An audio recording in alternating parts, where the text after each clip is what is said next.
आज के इस वीडियो में हम आपको यह बताएंगे कि अगर आपको चीफ गेस्ट के तौर पर कभी भी स्पीच डिलीवर करनी हो तो आप कौन से 3 पार्ट्स को कवर करके अच्छी स्पीच दे सकते हैं। अब यहां पर 3 पार्ट्स में सबसे पहला पार्ट है ओपनिंग पार्ट, मतलब कि शुरुआती भाग। तो शुरुआती भाग में हम 3 मुद्दों को शामिल करेंगे। सबसे पहला मुद्दा होगा लोगों को संबोधित करना। आप किसी भी विषय पर बोल रहे हैं, मतलब कि आप किसी भी अवसर पर चीफ गेस्ट के तौर पर गए हुए हैं, तो आपको लोगों को संबोधित तो करना ही है। तो ये आप कीजिएगा अपने तरीके से। दूसरे मुद्दे में आपको आज कौन से अवसर के लिए हम सब एकत्रित हुए हैं यह बताना है। तो जिस भी अवसर के लिए आपको बतौर चीफ गेस्ट बुलाया गया है उसके बारे में आप कहिए कि हम आज इस अवसर को मनाने के लिए यहां पर एकत्रित हुए हैं। तो ऐसे आप बोल सकते हैं। उसके बाद तीसरे मुद्दे में आपको लोगों को विशेस देनी है।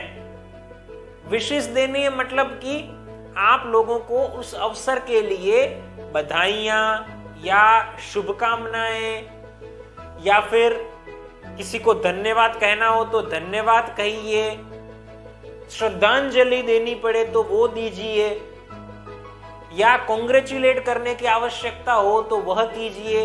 इनमें से जो भी एप्लीकेबल होता है वो आप कर सकते हैं। बधाइयां, शुभकामनाएं, उसके बाद श्रद्धांजलि देना, कॉन्ग्रेचुलेट करना, और 5वीं चीज धन्यवाद कहना।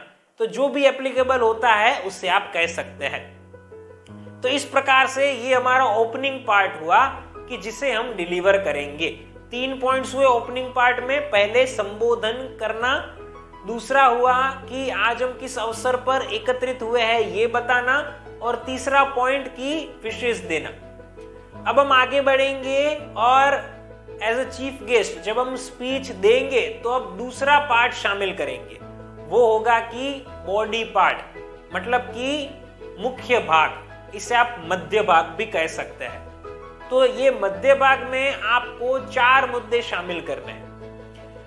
पहला मुद्दा जो हम शामिल करेंगे वो होगा कि हम लोगों को उस पर्टिकुलर अवसर का महत्व बताएंगे। मैं आपको एग्जाम्पल के साथ बता रहा हूं। मान लीजिए कि आपको किसी रिटायरमेंट पार्टी पर स्पीच देनी है, तो आप यहां पर क्या करेंगे? तो आपको किसी भी अवसर पर स्पीच देनी हो तो उसमें इस फर्स्ट पॉइंट के अंदर पहले ये बताइए कि उस पर्टिकुलर अवसर का बैकग्राउंड क्या है, और उसके बाद ये अवसर को मनाया जाता है उसका फायदा क्या है। अब मैं एग्जाम्पल के साथ कंटिन्यू कर रहा हूं। मान लीजिए रिटायरमेंट पार्टी पर आप स्पीच दे रहे हैं, तो लोगों को ये बताइए कि जब व्यक्ति जॉब कर रहे होते हैं तब क्या क्या होता है। मतलब कि उन्हें बहुत अच्छा तजुर्बा मिलता है, इतने सालों में उनका ज्ञान बहुत बढ़ चुका होता है, बहुत सारे लोगों के साथ अच्छी बॉन्डिंग हो चुकी होती है। ये पूरी हमें हिस्ट्री बतानी है, एक पूरा बैकग्राउंड बताना है। ये बताने के बाद जैसे मैंने कहा कि हमें अब ये बताना है कि तो ये पर्टिकुलर दिवस को मनाने का अब क्या बेनिफिट होता है। तो अब ये जैसे रिटायरमेंट पार्टी रखी जाती है तो इसका क्या बेनिफिट होता है। तो इतने सालों तक हमने जो कुछ भी अचीव किया हुआ होता है उसे लोगों के साथ शेयर करके पार्टी के स्वरूप में हमें खुशी महसूस होती है, ये फायदा होता है। तो हम लोगों को ये बताएंगे। तो इन शॉर्ट कहा जाए तो किसी भी अवसर पर आप स्पीच दे रहे हैं तो उसका बैकग्राउंड बताइए और उस सेलिब्रेशन का क्या बेनिफिट होता है ये इस पॉइंट में बताइए। मान लीजिए कि गांधी जयंती पर आपको बोलना है, तो आप यहाँ क्या कर सकते हैं कि गांधी जी के जीवन के बारे में ओवरव्यू दे सकते हैं। उन्होंने अपने जीवन में बचपन कैसे बिताया था, युवावस्था कैसी थी, उन्होंने आजादी दिलाने के लिए क्या किया हुआ था, उनके कारण हमारे देश में देशवासियों को क्या क्या फायदे हुए, ये पूरी हम हिस्ट्री बताएंगे। और उसके बाद बताएंगे तो अब गांधी जयंती को मनाकर हम सब लोगों को क्या फायदा होता है। तो ये हमें प्रोसेस को फॉलो करनी है। तो किसी भी अवसर पर आप बोल रहे हैं तो पहले इसकी हिस्ट्री बताइए और उसके बाद उस पर्टिकुलर सेलिब्रेशन का बेनिफिट बताइए। आई होप कि आपको ये क्लियर हो गया होगा। इसे अब और क्लैरिटी के साथ समझना चाहते हैं तो आप हमारे कोर्स को ज्वाइन कर सकते हैं। अब ये हम बता देते हैं, उसके बाद हमारे ये बॉडी पार्ट में ही दूसरा पॉइंट जो आएगा वो आएगा कि हम लोगों को यह कहेंगे कि इस अवसर को भूतकाल में कैसे सेलिब्रेट किया जाता था और वर्तमान में कैसे मनाया जाता है। उदाहरण के द्वारा समझेंगे तो आपको करना ऐसा है कि भूतकाल में कैसे सेलिब्रेट किया जाता है पहले ये बता दीजिएगा, फिर कहिए कि अभी वर्तमान में कैसे सेलिब्रेट किया जाता है और इसका क्या लाभ या क्या हानि होती है इसे भी बताइए।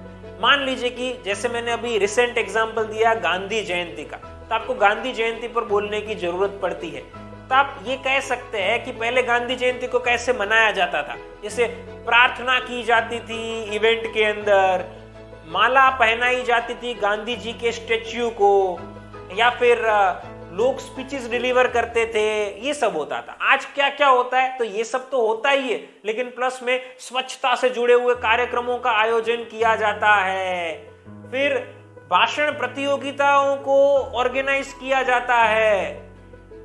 कुछ लोग वैसे होते हैं कि जो गांधी जी की बुक्स को लोगों को फ्री में डिस्ट्रीब्यूट करते हैं, तो आज ऐसे सेलिब्रेशन किया जाता है। तो आप बताइए कि भूतकाल में कैसे मनाया जाता था और वर्तमान में कैसे मनाया जाता है, इसका क्या लाभ होता है या अगर कोई हानि होती है तो उसे आपको शेयर करना है। तो हमें ऐसे दूसरे मुद्दे में लोगों को भूतकाल और वर्तमान के सेलिब्रेशन का अंतर बताना है।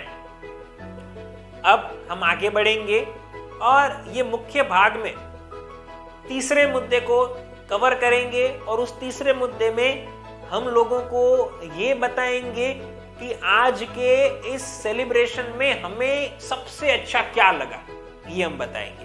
तो आप क्या कर सकते हैं, आप कह सकते हैं कि आपको इस सेलिब्रेशन में क्या सबसे अच्छा लगा और क्यों ये बहुत अच्छा लगा, ये आपको बताना है। मान लीजिए कि आपको 15 अगस्त के कार्यक्रम में हिस्सा लेना है, आप चीफ गेस्ट हैं, तो आप वहां पर कह सकते हैं कि आज के इस 15 अगस्त के कार्यक्रम में आपको सबसे अच्छा क्या लगा। हो सकता है कि आपको कल्चरल प्रोग्राम बहुत अच्छा लगा हो, जैसे कि आपको डांसेस, जो गीत गाए जाते थे वो, मतलब सिंगिंग, ड्रामा प्रस्तुत किए गए थे वो, ये पूरा कल्चरल प्रोग्राम बहुत ही अच्छा लगा। अब ये बताइए कि क्यों ये अच्छा लगा। तो आप ऐसा कह सकते हैं कि ये आपको इसलिए अच्छा लगा क्योंकि जिस प्रकार से परफॉर्मेंसेस दिए जा रहे थे वो शहर के बच्चों से भी बढ़कर परफॉर्मेंसेस दिए जा रहे थे। इस गांव के अंदर बच्चों को ट्रेनिंग इसकी नहीं दी जा रही है, लेकिन जो लोग ट्रेनिंग प्राप्त करते हैं उनसे भी अच्छे परफॉर्मेंसेस दिए जा रहे थे, वैसा आप महसूस कर रहे थे। तो आप ऐसे बता सकते हैं कि क्यों आपको वो अच्छा लगा। तो इस प्रकार से आपको तीसरे पॉइंट में ये बताना है कि आज की इस इवेंट में हमें सबसे अच्छा क्या लगा। अब हमारे ये बॉडी पार्ट में फोर्थ और लास्ट पॉइंट को हम शामिल करेंगे और वो है कि हम लोगों को कोई एक सलाह देंगे। अब आप यहां पर लोगों को कोई एक एडवाइस दे सकते हैं। मान लीजिए कि आपको एनुअल फंक्शन में चीफ गेस्ट के तौर पर आमंत्रित किया जाता है, तो आप यहां पर क्या करेंगे, या किसी भी अवसर पर आपको बुलाया जाता है तो आप क्या करेंगे। पहले ये बताएंगे कि आप क्या एडवाइस देना चाहते हैं, फिर ये कहिए कि उस एडवाइस को कैसे कैसे कैसे फॉलो करना चाहिए और उस एडवाइस का क्या फायदा होगा।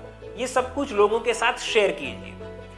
अब मान लीजिए कि एनुअल फंक्शन में आप एडवाइस देना चाहते हैं, तो जो भी एडवाइस आप पेरेंट्स को या स्टूडेंट्स को या स्कूल को देना चाहते हैं तो वो आप पहले दीजिए, फिर कहिए कि इसका कैसे पालन किया जा सकता है, उसके स्टेप्स ब्रीफ में लोगों को बताइए और अंत में कहिए कि इसका क्या बेनिफिट आपको होगा। तो ऐसे हम लोगों को एडवाइस देंगे। कुछ करने के लिए कह सकते हैं, कुछ ना करने के लिए कह सकते हैं, ऐसी कोई एडवाइस हमारी होगी। तो ये हमारा फोर्थ पॉइंट बॉडी पार्ट में रहेगा। अब ये कंप्लीट हो जाता है बॉडी पार्ट, उसके बाद आखिरी भाग आएगा नंबर 3, वो आएगा क्लोजिंग पार्ट मतलब कि अंत भाग। इस अंत भाग में हम 3 मुद्दों को शामिल करेंगे। इसमें जो सबसे पहला मुद्दा है वो रहेगा कि हम लोगों को कोई एक संदेश देंगे। अब यहां पर आपको कोई भी एक मैसेज लोगों के साथ शेयर करना हो तो वो आप शेयर कर सकते हैं, लेकिन ये ऑप्शनल है, ये कंपलसरी नहीं है। उसके बाद जो दूसरा मुद्दा रहेगा वो है कि हम लोगों को विशेस देंगे। अब आपको लगेगा कि ओपनिंग पार्ट में भी विशेस तो दी थी, तो क्लोजिंग पार्ट में भी आपको विशेस देनी है, लेकिन क्लोजिंग पार्ट में आपको विशेस ब्रीफ में देनी है। मतलब कि ओपनिंग पार्ट में जब आप विशेस देंगे तब आप डिटेल में विशेस देंगे। अगर किसी को बधाइयां देनी है, शुभकामनाएं देनी है, तो आप उनको बधाइयां भी डिटेल में देंगे, शुभकामनाएं डिटेल में देंगे, मतलब बड़े बड़े वाक्य उनमें होंगे। जबकि क्लोजिंग पार्ट के अंदर सिंपली बधाइयां और शुभकामनाएं दे रहे हैं, वैसे सिंपल सेंटेंसेस में हमें बोल देना है।